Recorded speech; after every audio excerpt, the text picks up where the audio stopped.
Hi, guys. Welcome to a very special series of Sit and Spins. I thought this year it would be fun to do the Victorian tradition of telling ghost stories at Christmas time. So I pulled out my velvet gown to get in character. Baba was here if anybody needs an emotional support animal. If you get scared, he'll give cuddles, even though he's staring out the window, likely thinking about eating a bird. There is a wonderful plethora of Victorian ghost stories written by classic authors, and I thought that I would read you a few as I spin. So, let's spin a yarn. Today's tale of terror is by one of my all-time favorite authors, H.P. Lovecraft. It's called The Festival. I was far from home, and the spell of the eastern sea was upon me. In the twilight, I heard it pounding on the rocks, and I knew it lay just over the hill, where the twisting willows writhed against the clearing sky and the first stars of evening.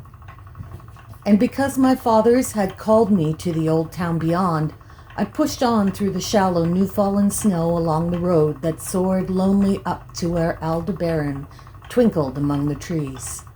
On toward the very ancient town I had never seen, but often dreamed of.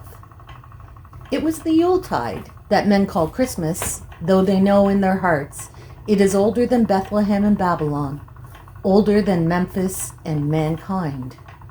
It was the Yuletide, and I had come at last to the ancient sea town where my people had dwelt and kept festival in elder time, when festival was forbidden, where also they had commanded their sons to keep festival once every century, that the memory of primal secrets might not be forgotten.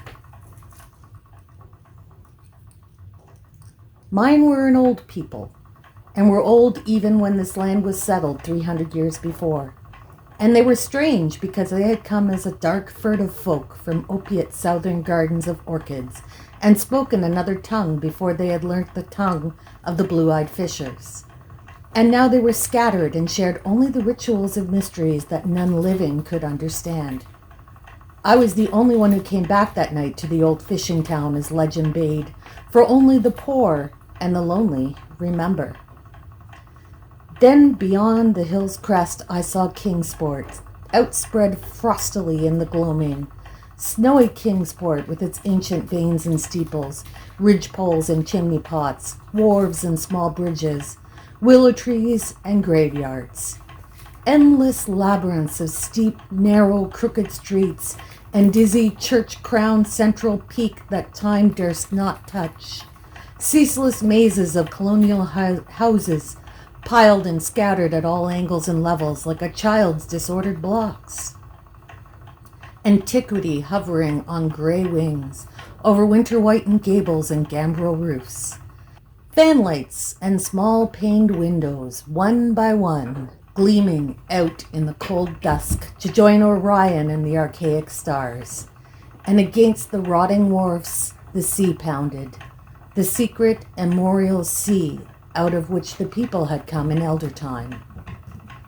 Beside the road at its crest, a still higher summit rose, bleak and windswept, and I saw that it was a burying ground where black gravestones stuck ghoulishly through the snow like the decayed fingernails of a gigantic corpse. The printless road was very lonely, and sometimes I thought I heard a distant, horrible creaking, as if of a gibbet in the wind. They had hanged 4 kinsmen of mine for witchcraft in 1692, but I did not know just where. As the road wound down the seaward slope, I listened for the merry sounds of a village at evening, but did not hear them. Then I thought of the season and felt that these old Puritan folk might well have Christmas customs strange to me and full of silent hearthside prayer.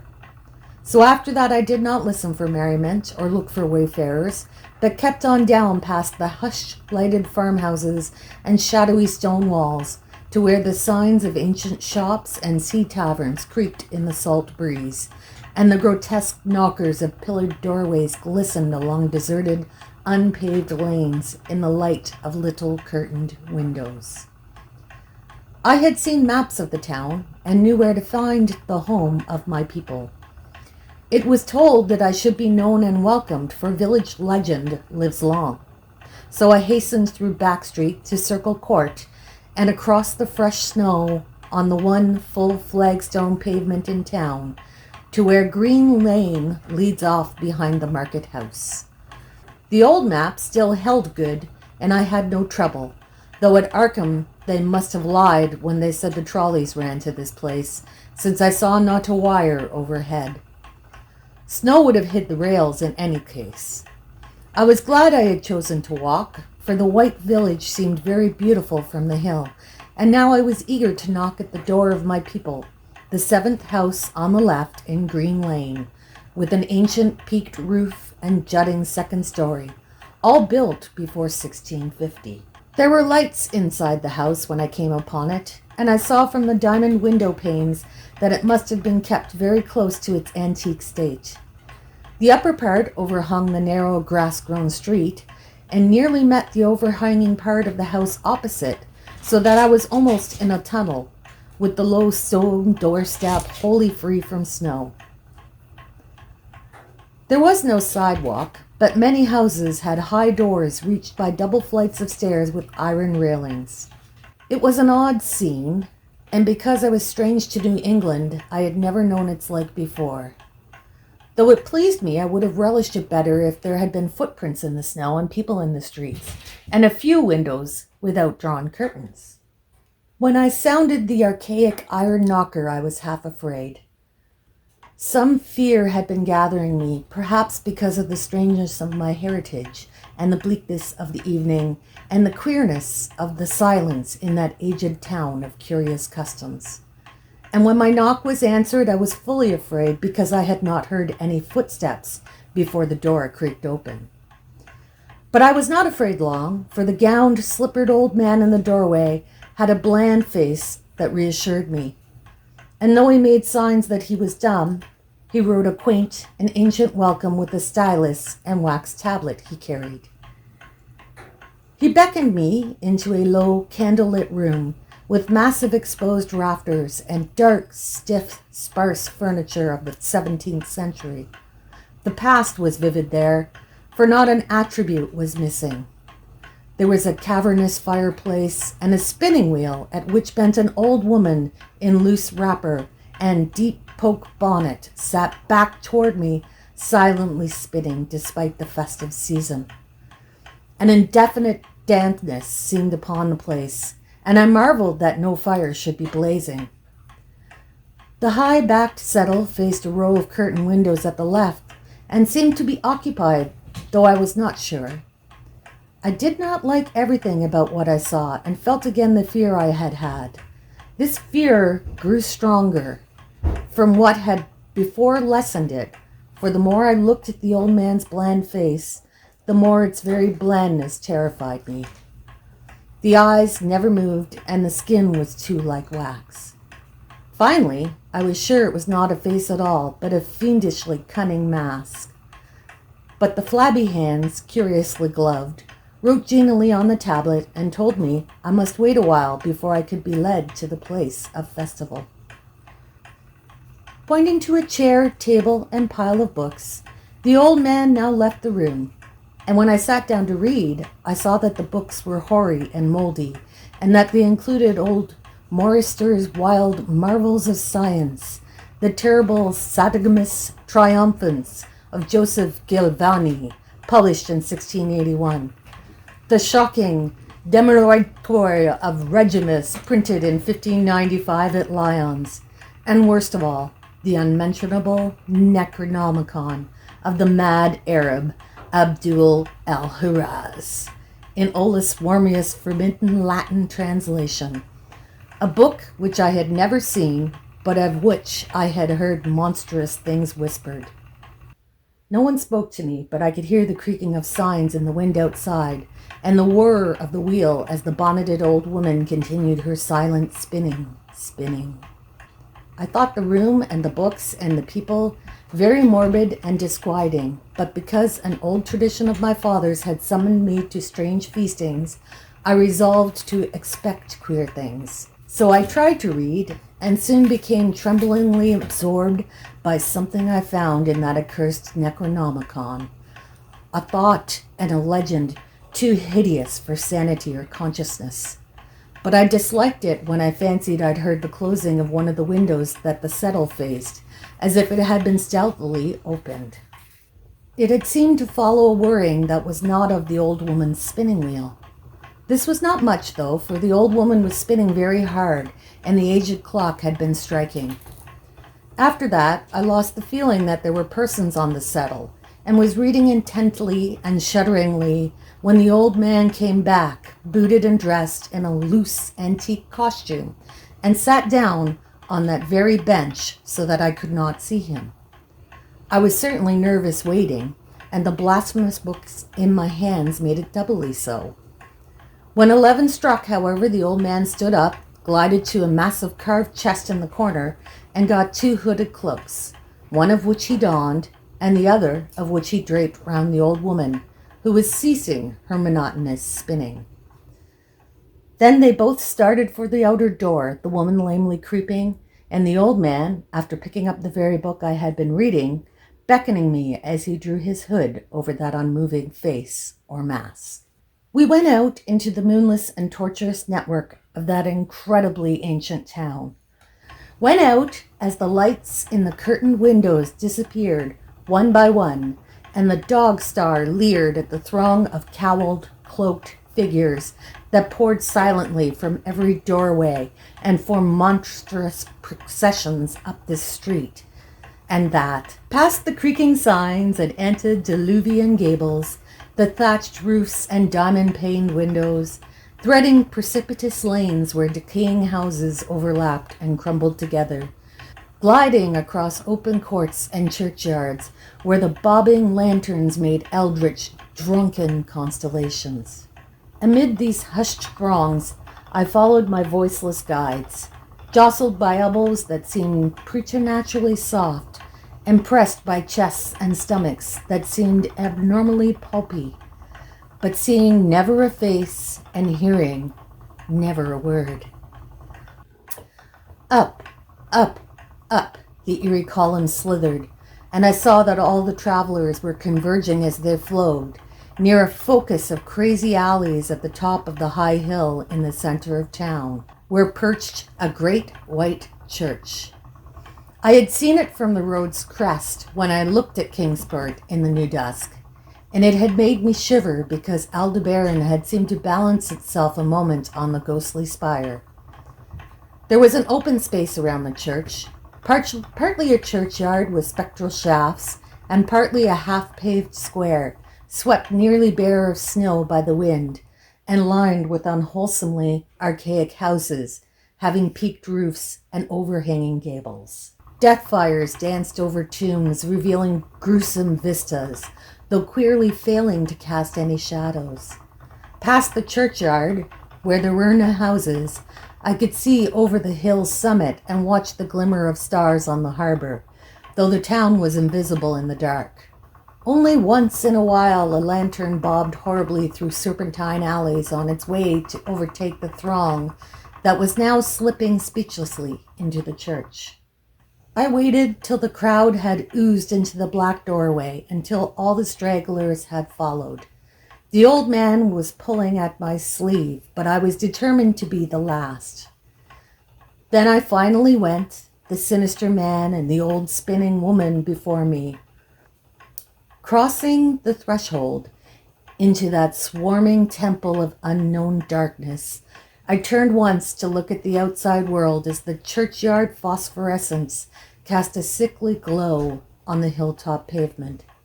And as I did so, I shuddered. For though the wind had not left much snow, a few patches did remain on the path near the door.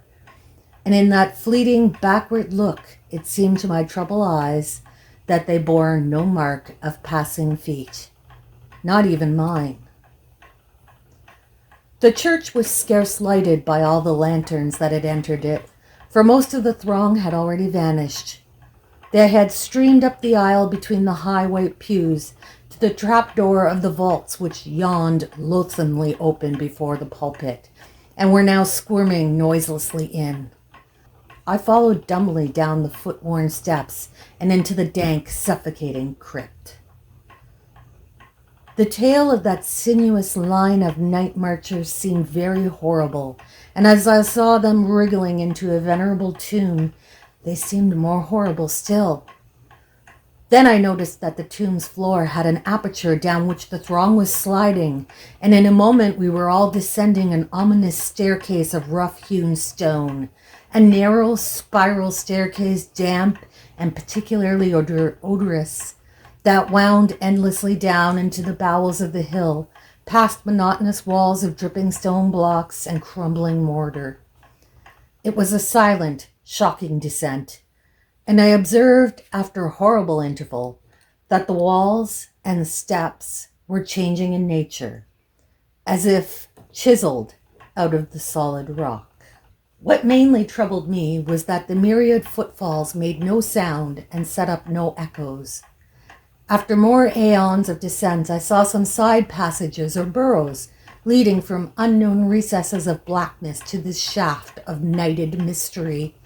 Soon they became excessively numerous, like infamous catacombs of nameless menace, and their pungent odor of decay grew quite unbearable.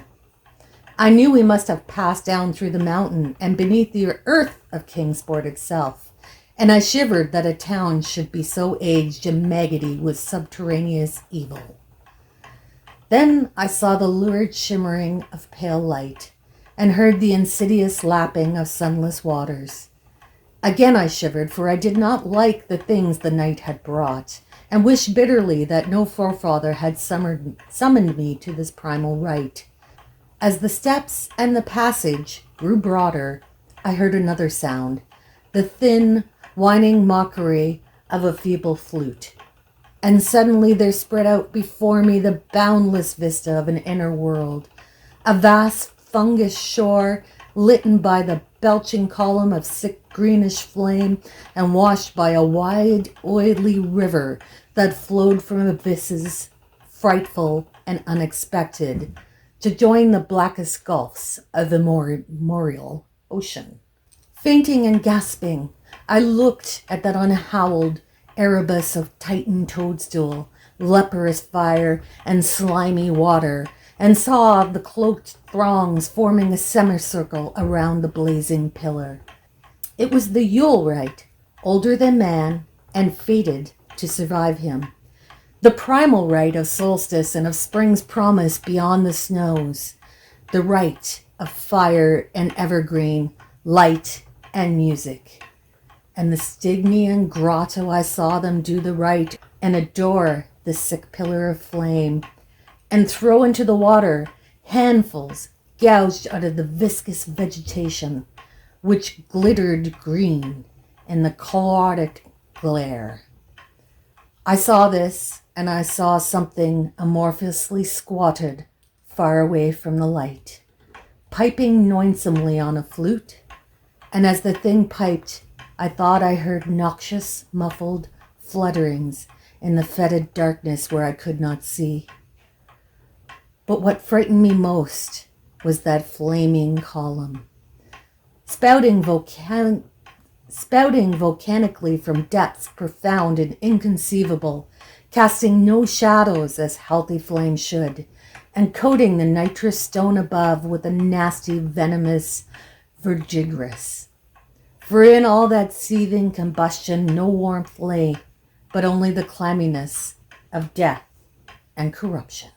The man who brought me now squirmed to a point directly beside the hideous flame, and made stiff ceremonial motions to the semicircle he faced. At certain stages of the ritual, they did groveling obeisance, especially when he held above his head the abhorrent Necronomicon he had taken with him. And I shared all the obeisances because I was summoned to this festival by the writings of my forefathers. Then the old man made a signal to the half-seen flute player in the darkness, which player thereupon changed its feeble drone to a scarce louder drone in another key, precipitating as it did so a horror unthinkable and unexpected. At this horror I sank nearly to the lichened earth, transfixed with the dread not of this or any world, but only of the mad spaces between the stars. Out of the unimaginable blackness beyond the gangrenous glare of that cold flame, out of the Tartarian leagues through which that oily river rolled uncanny, unheard, and unsuspected, there flopped rhythmically a horde of tame, trained, hybrid, winged things that no sound eye could ever wholly grasp or sound brain ever wholly remember. They were not altogether crows, nor moles, nor buzzards, nor ants, nor vampire bats, nor decomposed human beings, but something I cannot and must not recall. They flopped limply along, half with their webbed feet and half with their membranous wings, and as they reached the throng of celebrants, the cowled figures seized and mounted them, and rode off one by one along the reaches of that unlighted river, into pits and galleries of panic, where poison springs feed frightful and undiscoverable cataracts. The old spinning woman had gone with the throng, and the old man remained only because I had refused when he motioned me to seize an animal and ride like the rest. I saw when I staggered to my feet that the amorphous flute player had rolled out of sight, but that two of the beasts were patiently standing by. As I hung back, the old man produced his stylus and tablet and wrote that he was the true deputy of my fathers who had founded the Yule worship in this ancient place, that had been decreed that I should come back, and that the most secret mysteries were yet to be performed. He wrote this in a very ancient hand, and while I still hesitated, he pulled from his loose robe a seal ring and a watch, both with my family arms, to prove that he was what he said. But it was a hideous proof, because I knew from the old papers that that watch had been buried with my great-great-great-great-grandfather in 1698. Presently, the old man drew back his hood and pointed to the family resemblance in his face. But I only shuddered because I was sure that the face was merely a devilishly waxen mask. The flopping animals were now scratching restlessly at the lichens, and I saw that the old man was nearly as restless himself. When one of the things began to waddle and edge away, he turned quickly to stop it, so that the suddenness of his motion dislodged the waxen mask from what should have been his head. And then, because the nightmare's position barred me from the stone staircase down which we had come, I flung myself into the oily underground river that bubbled somewhere to the caves of the sea, flung myself into that putrescent juice of earth's inner horrors, before the madness of my screams could bring down upon me all the charnel legions those pest gulfs might conceal. At the hospital, they told me I had been found half frozen in Kingsport Harbor at dawn, clinging to the drifting spar that accident sent to save me. They told me I had taken the wrong fork of the hill road the night before and fallen over the cliffs at Orange Point, a thing they deduced from prints found in the snow. There was nothing I could say because everything was wrong. Everything was wrong, with the broad windows showing a sea of roofs in which only about 1 in 5 was ancient, and the sound of trolleys and motors in the streets below. They insisted that this was Kingsport, and I could not deny it. When I went delirious at hearing that the hospital stood near the old church on Central Hill, they sent me to St. Mary's Hospital in Arkham, where I could have better care. I liked it there, for the doctors were broad-minded and even lent their influence in obtaining the carefully sheltered copy of Alharazed's objectionable Necronomicon from the library of the Miskatonic University. That said something about psychosis and agreed I had better get any harassing obsessions off of my mind. So I read again that hideous chapter and shuddered doubly because it was indeed not new to me. I had seen it before, Let footprints tell what they might, and where I was I had seen, it were best forgotten. There was no one in waking hours who could remind me of it, but my dreams are filled with terror because of phrases I dare not quote. I dare quote only one paragraph put into such English as I can make from the awkward Low Latin. The nethermost caverns, wrote the mad Arab, are not for the fathoming of eyes that see, for their marvels are strange and terrific. Cursed the ground where dead thoughts live new and oddly bodied, and evil the mind that is held by no head. Wisely did Ibn Shnakdabo say that happy is the tomb where no wizard hath lain, and happy the town at night whose wizards are all ashes. For it is of old rumor that the soul of the devil, bought, hastes not from his charnel clay, but fats and instructs the very worm that gnaws, till out of corruption horrid life springs, and the dull scavengers of earth wax, crafty to vex it and swell monstrous to plague it. Great holes secretly are digged where earth's pores ought to suffice, and things have learned to walk that ought to crawl. I hope you enjoyed a good yarn. Thank you for joining me for this very special edition of Sit and Spin, the Victorian Christmas edition. If you like this stuff, do the stuff down below, because I do stuff like this all the time. Thanks, guys. Bye.